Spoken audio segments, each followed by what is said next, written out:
Здравствуйте, это новости Татарстана. В студии Лина Зинатуллина. И вот о чем сегодня в выпуске. Касса и автобусы есть, но билеты, увы, не продаются. Нам куда-то надо ехать, в больницу ехать, к детям ехать, к внукам ехать. Почему когда-то популярные рейсы из Рыбной Слободы в Казань отменили, выясняла Юлия Гоголева. Десятки смертельных аварий и тысячи обращений в скорую. На дорожно-транспортное происшествие выезжали 46 раз. Сводка происшествий в новогодние праздники у Рамиля Галиуллина. Коммунальный спор. В настоящий момент проводится проверка. Что происходит на Фучика-72, выяснял Дмитрий Аренин. Теперь у них есть своя новогодняя локация. То, что уже в Сабантуях не оставалось лошадей, даже для сбора платков уже ходили на машинах. Как парень из Альметьевского района осуществил свою детскую мечту и построил конеферму в родном селе. И кто ему помог? Филюза Хамидуллина. Неприятный подарок на Новый год получили жители Рыбной Слободы. С 1 января здесь отменили все автобусные рейсы в Казань. Официальная причина – отсутствие пассажиров. Однако многие жители Рыбной Слободы с этим не согласны и свое возмущение активно выражают в соцсетях. Тема закрытия автобусного сообщения с Казанью сейчас номер один в различных интернет-сообществах. Как выяснилось, подобная проблема есть в Бугульминском и Новошишминском районах. Как отмену маршрута комментирует перевозчик, возобновят ли движение автобусов, что говорит Минтранс. Юлия Гоголева разбиралась в проблеме.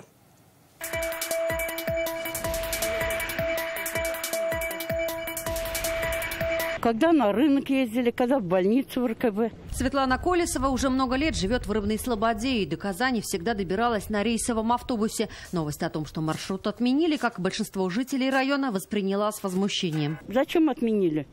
Что, не люди живут, что ли? Тоже такие же люди. Мы же живые, нам куда-то надо ехать, в больницу ехать, к детям ехать, к внукам ехать. Год назад уехать в столицу из Рыбной Слободы можно было 5 раз в день. В ноябре уже 4. С 1 января маршрут закрыли. Местные жители эту тему сейчас активно обсуждают в соцсетях. Решение местного ПТП вызвало резонанс. Людям в больнице, в РКБ добраться не на что. А на попутке тоже не каждый посадит сейчас. Коронавирус, боятся и опасно.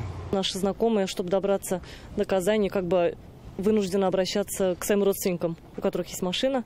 Но это опять-таки они же работают. Получается, вынуждены подстраиваться только под утреннее и вечернее время. Частный перевозчик Рыбнослободское ПТП, который обслуживал маршрут, о недовольстве жителей знает, но приводит свои аргументы. Это недостаточное количество пассажиров. Связывают это с введением QR-кодов. Но главное, говорит директор ПТП Ильфат Хуснудинов, им трудно конкурировать с нелегальными таксистами. На сегодняшний день есть страховка пассажир. Все как положено, лицензии, скажем, что требования все выполняем, все есть. Народ не идут, охранники, водителей, кассиров и гараж имеем, налог надо платить, сами знаете. 11 автобусов имеем, 5 автобусов на сегодняшний день резерв не стоит. Народа нет для нас. Народ уходит все на бомбилы. По словам директора, последние 2 рейса в Казани из Рыбной Слободы были 30 и 31 декабря. На одном приехали 8 человек, на другом 14. Вместимость автобуса 25 пассажиров. Сейчас в кассе Рыбнослободского ПТП тишина, билеты не продаются. Сотрудники временно отправлены в отпуск за свой счет, но руководство ПТП не теряет надежды возобновить рейсы со столицей Татарстана. В администрации района о проблеме знают. Решение ищут совместно с Министерством транспорта. Решается ли вопрос о выделении каких-то субсидий, может быть, перевозчику? Такой вариант тоже есть. Это тоже мы обдумываем, решаем вместе совместно, пока с перевозчиком. Минтранс также все на связи, мы постоянно с ними в контакте, то есть совместное решение какое-то возможно будет. У нас на сегодняшний день уже с 10 числа. Из-за введения ограничительных мер в общественном транспорте перевозчик Рыбнослободское ПТП сократил объем перевозок на межмуниципальном маршруте Рыбная-Слобода-Казань. По федеральному законодательству перевозчик имеет право отменить, сократить, изменить маршрут на период действия ограничительных мер. Вместе с тем предприятие не отказывается от своих обязательств и готов выполнять перевозки по сокращенному графику. По словам перевозчика, с 1 января автобусы не выходили в рейс, потому что не было ни одного пассажира. В администрации района и ПТП в ближайшее время планируют активнее работать с населением. Номер телефона, по которому можно узнавать о расписании рейсов, собираются опубликовать в местной газете и группах в соцсетях. Если пассажиропоток немного восстановится, перевозчик готов запустить автобусы 2 раза в неделю, по пятницам и воскресеньям. Подобная ситуация на сегодня сложилась в Бугульме и Новошишминске. Причины аналогичны. Юлия Гоголева, Вадим Илларионов, ТНВ, Рыбнослободский район. Большой груз, который провалился на ледовой переправе в Мамадышском районе, вытащили на берег. Для этого потребовалось организовать целую спецоперацию. Подготовка заняла почти 3 дня. Сначала выгрузили товар, это 20 тонн каучука, а затем привлекли эвакуатор, вызвали водолазов, пригнали тяжелую технику. Вытащить из водного плена фуру смогли только сегодня к вечеру. Напомним, ЧП произошло в субботу на официальной переправе Соколки-Новое Закамье. Водитель грузовика, минуя КПП, выехал на лед, превысив допустимый вес в 10 раз. Сейчас следственные органы выясняют все обстоятельства случившегося. По данному факту по подследственности передается в Елабужский следственное управление России по Республике Татарстан для принятия решения в порядке статей 144-145 УПК Российской Федерации.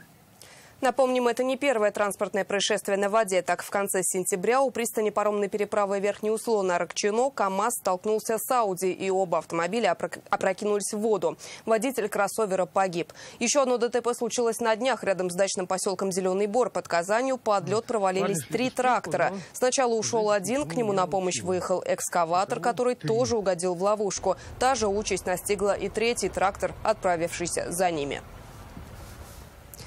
Десятки смертельных аварий, больше 100 пожаров и 1000 вызовов скорой помощи. С такими цифрами в Татарстане завершились праздничные выходные. Сегодня экстренные службы озвучили предварительные итоги. Все эти дни спасатели, полицейские и медики работали в усиленном режиме. Картину происшествий новогодних каникул восстановил Рамиль Галиуллин. А там семья вообще двое детишек, получается, да? Последний день новогодних каникул едва не обернулся трагедией для казанской семьи. В доме на Дементьево угарным газом отравились 3 человека. 2 из них дети. Одному год, другому 5 лет. Главе семейства помощь медиков не понадобилась, а детей доставили в ДРКБ. Дети находятся в отделении диагностики под наблюдением врачей. Сейчас находятся в состоянии стабильном. Получают всю необходимую помощь от медиков ДРКБ. За 9 дней праздника в республике 6 случаев отравления угарным газом. 5 из них в Казани. Пострадали 11 человек. Тревожные цифры сегодня озвучили в мэрии. По словам Рустема Гафарова, необходимо усилить контроль за эксплуатацией газового оборудования и демонтировать технику, установленную с нарушением. Если это запрещено, значит доводить до конца, чтобы это демонтировать. Вал какой-то у нас по угарному идет отравление. Слава богу, действительно без фатального случая. На дорогах республики 84 ДТП, в которых пострадали 126 человек. 20 погибли, из них 2 дети. Это момент смертельного столкновения на трассе Казань-Оренбург. Авария унесла жизни 4 человек, погибшим от 16 до 22 лет. Несколькими часами позже на этой же дороге столкнулись ВАЗ и Митсубиси. От полученных травм водитель и пассажир отечественной легковушки погибли на месте. Все это в Альметьевском районе. В сводку попал и смертельный наезд в Набережных Челнах. Водитель ВАЗа сбил 15-летнего подростка на переходе. Юноша шел на красный. По предварительным данным, проехал перекресток, не запрещая сигнал светофора, совершил наезд на несовершеннолетнего пешехода, мальчика 2006 года рождения, который переходил проезжую часть дороги по регулируемому пешеходному переходу. В результате происшествия пешеход от полости травм скончался. Это тоже Челны. На остановке Студенческая по пути в депо загорелся трамвай. Пострадавших нет. Транспорт выгорел полностью. Каникулы у спасателей выдались по-настоящему жаркими. Потушено 112 пожаров. Огонь унес жизни 8 татарстанцев. В воскресенье сотрудники МЧС 5 часов искали на Каме заблудившегося рыбака. Мужчина едва не замерз, но помощь подоспела вовремя. Каникулы назвали спокойными сами врачи скорой помощи. По данным Минздрава, в Казани, Челнах, Нижнекамске и Альметьевске поступило почти 25 тысяч обращений. Чаще всего просили помощь при переохлаждении. В этом году было легче, так как люди стали бережливее, с пиротехникой более аккуратнее.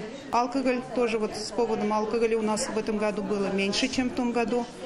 Люди разумнее относятся к этому.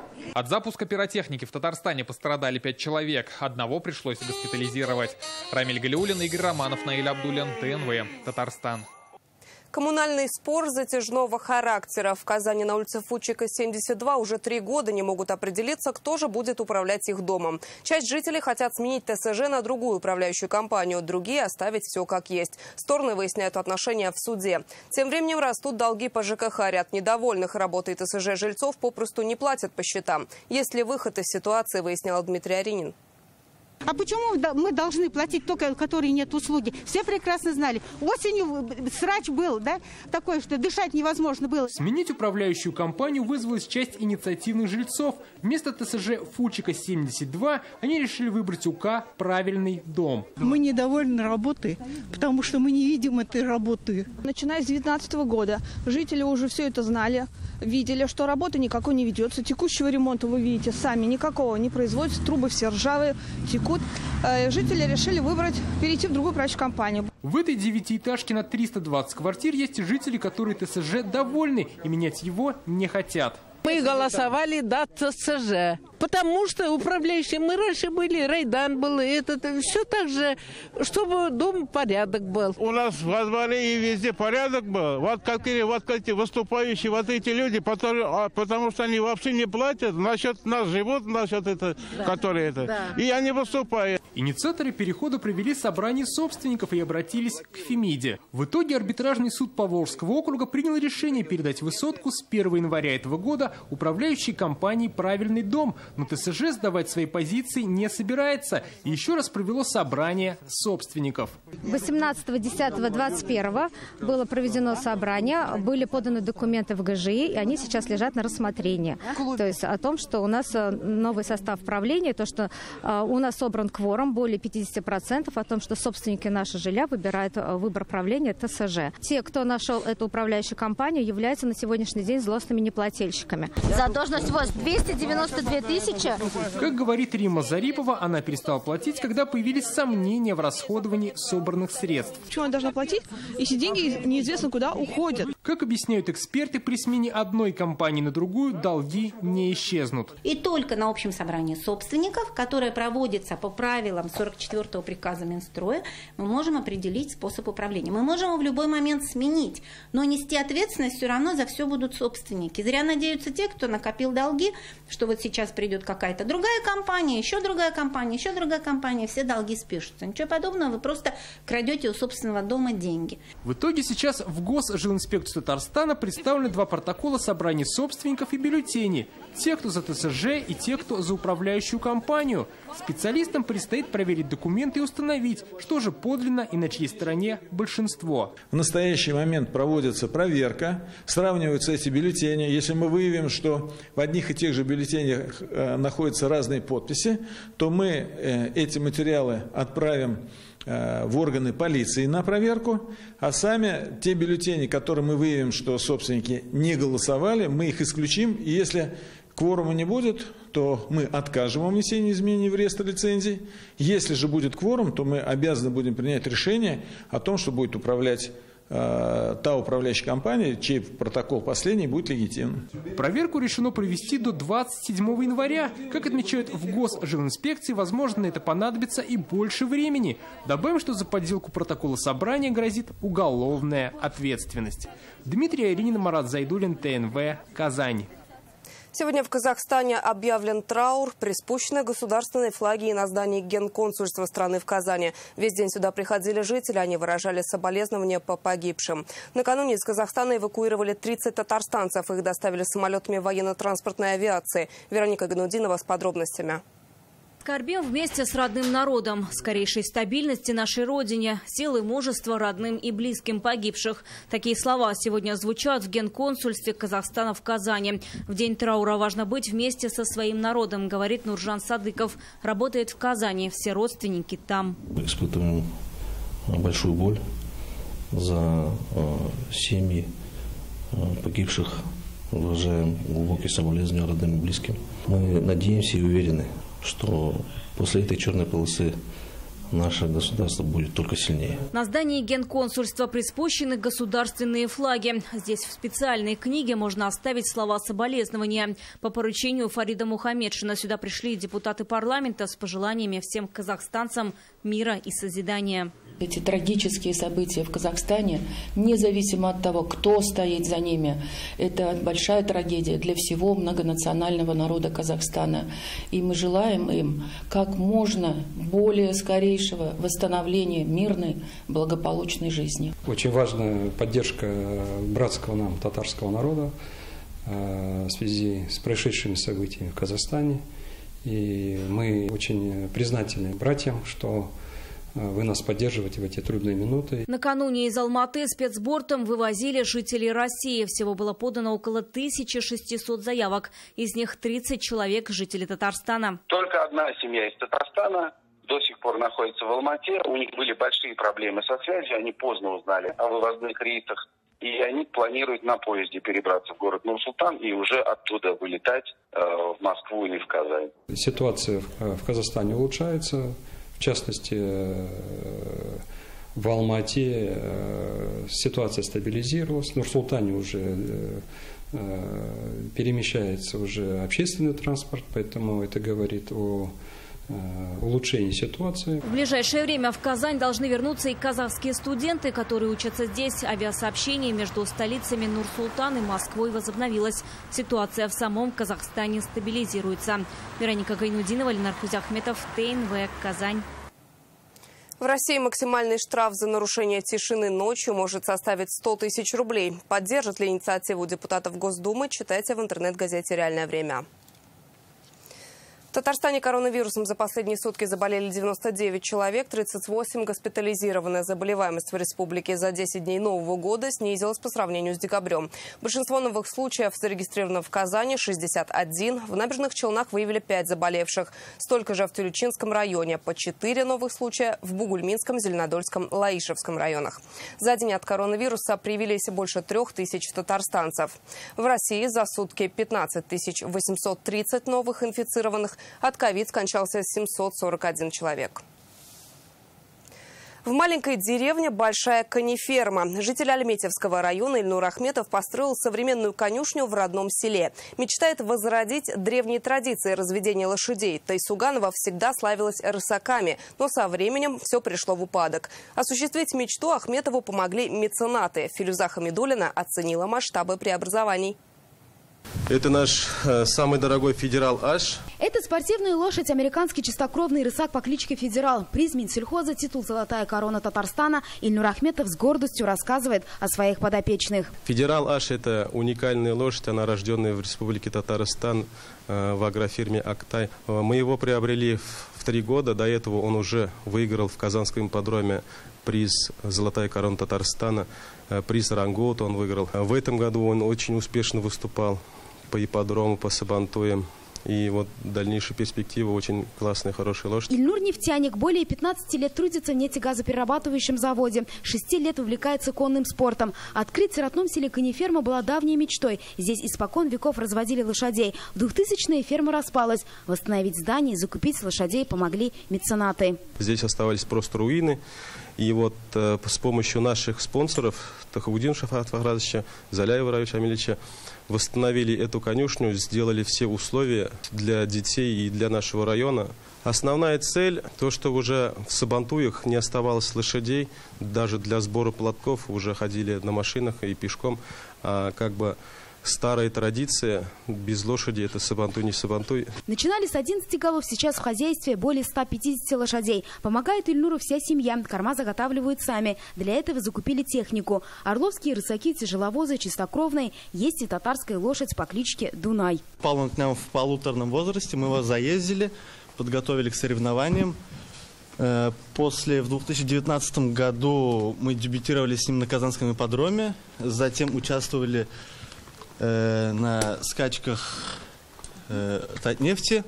Ноги чуть вперед, коленям прижимаешься. Сейчас в конноспортивном клубе занимаются 20 детей. Это все равно общение с животными, это душевное спокойствие. Люди тянутся к этому. Все равно сейчас детей надо маленького, и родители за это, то, что вытащить из телефонов, из гаджетов своих детей и более приобщить к природе, к лошадям. Чтобы национальные праздники проходили красочно, приобрели тройку с каретой, 3 серых орловских рысака. Такого нет ни в одной конеферме, рассказывает Ильнур. Эта тройка у нас предназначена для проведения праздников новогодних, сабантуев, а также на свадьбы, чтобы катали. Ну и так показывать нашу деревню, как бы наш бренд. Серая тройка – это очень редкая. Конноспортивный клуб Ильнура Ахметова уже прославился на весь район. Теперь в его планах воспитать сотни наездников и расширить хозяйство. Филюза Хамидуллина, Эрик Хабибуллин, ТНВ, Альметьевский район. Казанга возвращается в Казань. Кинокомпания «Ватан 21 век» работает над новым полнометражным фильмом. Он станет подарком телезрителям ТНВ и ТНВ «Планета» на Старый Новый год. Из снежного Татарстана жители переместятся на жаркий материк. Увидят происки магов, погуляют на свадьбе и многое другое. Кто такой Казанга, как его предки оказались в Африке, как проходили съемки? На площадке с актерами пообщалась Алия Харудинова. Это не розыгрыш. Мы находимся в Казанском аэропорту имени Габдуллы Тукая и сейчас идем на посадку в самолет. Но летим не в теплые страны. Кинокомпания «Ватан 21 век» начинает работу над новым фильмом. Все, готовы? Начали! По сценарию фильма 400 лет назад в Африку переселились татары. Жили они обособленно, сохраняя свою культуру. Свадьбы только внутри общины. Вождем становился самый сильный, знающий татарские традиции и объединяющий свой народ. В фильме это Казанга. Шел 2022 год. Наследный принц Казанга мечтает увидеть родину предков. О его планах посетить Татарстан узнают завистники. Те, кто мечтает занять престол. Путь в 16 тысяч километров будет полон приключений и сложностей. Врагам Казанги будут помогать и нечистые силы. Это простой парень, по моему мнению, однако, который хочет узнать свои корни, вернуться к ним и, конечно же, не только этим закончить свой сказ, а продолжить его. То есть, узнав больше о своей культуре. Образ у меня такой волшебно-собирательный. Естественно, то, что я вижу по телевизору, как работают экстрасенсы и все остальное магии, я чуть-чуть применила как бы к своему образу. Поэтому я надеюсь, что людям понравится. Но это все-таки юморной, он будет такой веселый. Полнометражный фильм снимают в аэропорту, в центре Казани и в студии. На площадке 20 актеров. ТНВ вещает практически на весь мир, а в интернете это можно действительно по всему земному шару увидеть. Я думаю, что все наши соотечественники, которые считают Татарстан своей исторической родиной, с удовольствием посмотреть этот фильм, тем более, что у нас ведь и по сценарию это татары, 400 лет назад осевшие в Африке, приезжают на свою историческую родину в Татарстан, любуются ее красотами, ну и находят, кроме всяких приключений, свою любовь к главный герой. Возвращение Казанги в Казань закончится свадьбой. Невесту из Татарстана он заберет с собой в Африку. Это значит, что история татарской деревни на жарком материке продолжится. Фильм покажут на нашем телеканале. Следите за анонсами. Алия Хайрудинова, Алмаз Зейдинов, ТНВ, Казань. Коварный Дакар не прощает ошибок. Половину пути знаменитого ралли в Саудовской Аравии прошли не все. Даже лидеры вынуждены попадать в неприятности и терять время в пути. Пока представители «Синей Армады» в тройке лидеров. Впереди самая непредсказуемая часть гонки. Как экипажи преодолевали экватор марафона, Алмаз Гафиятов. На грани риска. Экипажи в погоне за секундами рискуют попасть в песчаную ловушку. Аравийские дюны еще никого не отпускали без поломок. Грузовик Эдуарда Николаева не подвел и доехал до финиша. Без технических проблем, к сожалению, тоже не обходимся. Машины новые, да, есть нюансы, но нюансы и в пилотировании, да, тут и моя ошибка как бы была, что не доглядел, не разглядел, вовремя не притормозил, вот, но... Тем не менее, тоже этот узел будем пересматривать, немножечко усилим. Думаю, что уже больше с такими вещами сталкиваться не будем. 7-й этап стал отправной точкой для второй половины Дакара. Впереди организаторы ралли-марафона обещают самые тяжелые испытания. На финише лучший результат дня показал экипаж Антона Шибалова. Действительно, очень сложная навигация. Все, наверное, из участников столкнулись с ней. Но мы, честно говоря, сегодня вроде как справились, потому что несколько раз встречали наши грузовики, крутились. Другие видели, что имели проблемы, то есть попадались. Но и джипы, мотоциклы, все. То есть мы сегодня вроде как четко, ровно проехать. В 2 местах были запинки, не взять вот этой точки, но небольшой крюк сделать. Но это, я считаю, минимальные потери на сегодня. За спиной у экипажа автомобильных зачетов остались 2000 боевых километров. И не все участники смогли добраться до бивуака в Эр-Рияде. Дакар возвращается к своим истокам, но при этом каждый год появляются новые сюрпризы. Мгновение решают все. К примеру, на одном из спецучастков Николаев заменил колесо, притом меняют его сейчас ребята почти там за 4 минуты. Это супер, хороший результат. Колесо весит 150 килограмм, такое количество гаек. Но это сразу его отбросило на 7-ю позицию. Поэтому нет сейчас мелочей. Нужно тщательно подходить к изменению подготовки техники. В общем зачете первые 3 места за камазовцами. Сотников, Николаев и Шибалов расположились друг за другом. Сегодня команды проедут по экзотическому маршруту Аль-Давадиме, Вади-эль-Давасир. Алмаз Гафятов, ТНВ, Саудовская Аравия. На этом пока все. Еще больше новостей в наших соцсетях, ВКонтакте и Инстаграм. До встречи!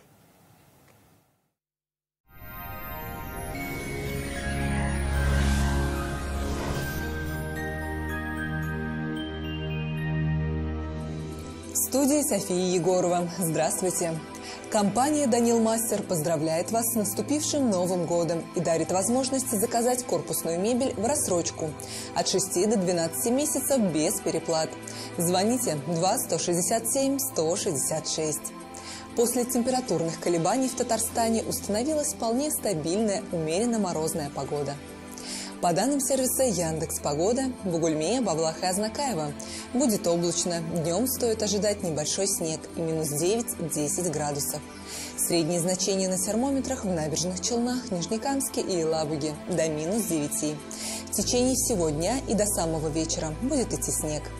В Агрызе, Менделеевске, Актаныше облачно, временами снег и до минус 10 градусов днем. В Агрызе, Менделеевске, Актаныше температура вполне комфортная для самочувствия. Не выше минус 11. Пройдет снег. В Болгаре, Дрожжином и Буинске местами ожидаются осадки в виде снега. Днем до минус 8 градусов. В Альметьевске, Чистополе, Мамадыше небо в снежных облаках и до минус 9 градусов. В среду на пару градусов станет прохладнее, преимущественно без осадков. Федеральная сеть медицинских центров «Доктор Рост». Лечение самых сложных заболеваний позвоночника и суставов без боли и хирургического вмешательства. За 12 лет в 10 городах России врачами клиники отменено более 70 тысяч операций. В «Доктор Рост» обращаются с самыми тяжелыми заболеваниями позвоночника и суставов. Более 70 тысяч пациентов нам удалось спасти от необходимости проводить операцию и ставить протез. Приходите в «Доктор Рост». Убедитесь, что вернуться к жизни без боли – это просто. Сан-Чи – сокровище китайской традиционной медицины. Дает энергию, укрепляет иммунитет, повышает качество сна. Улучшает самочувствие, способствует снятию усталости. Сан-Чи – источник энергии и долголетия. Спрашивайте в аптеках Farmland. В Казани облачно, небольшой снег. Ночью около минус 10, днем до 9 мороза.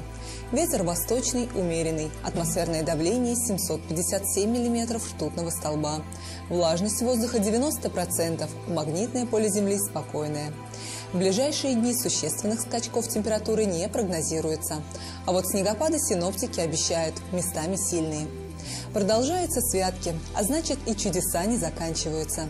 Дарите свою любовь и тепло близким, и они обязательно к вам вернутся. На этом наш выпуск завершен. До свидания.